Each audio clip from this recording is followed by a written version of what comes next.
L'éducation sentimentale de Flaubert, qui est un livre qui pour moi a été un peu fondateur de plein de choses, qui est un livre qui m'a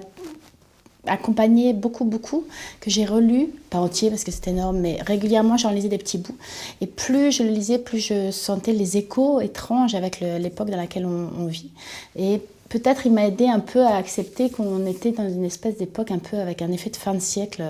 dont Flaubert a si bien parlé, et que ce héros de Frédéric Moreau, il a quelque chose à voir avec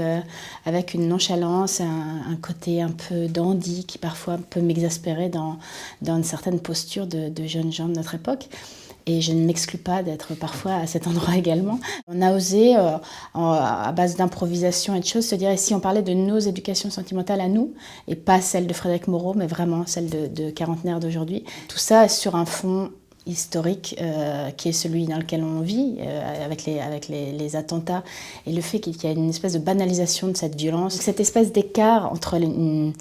lucidité accrue de la condition existentielle fragile et socialement bouleversée, de la vie qui passe et qu'il faut aussi saisir, parce que peut-être aussi c'est ça la vie. On a beaucoup re-regardé aussi les films de la Nouvelle Vague en se disant quelle manière de jouer, quelle manière d'appréhender le jeu qui est un tout petit peu en décalage. Il y a une chose un peu de recul sur l'existence que je trouve juste et saine. J'espère que ce sera une manière de revisiter l'éducation sentimentale de Flaubert, parce que secrètement, je me dis quand même que si ça peut donner envie aux gens de le relire, ce serait un pari gagné. Je crois aussi que ce sera un regard porté sur notre monde, parfois d'ailleurs pas très tendre, sans doute un peu cynique et un peu dur sur cette génération qui parfois attend au lieu d'agir.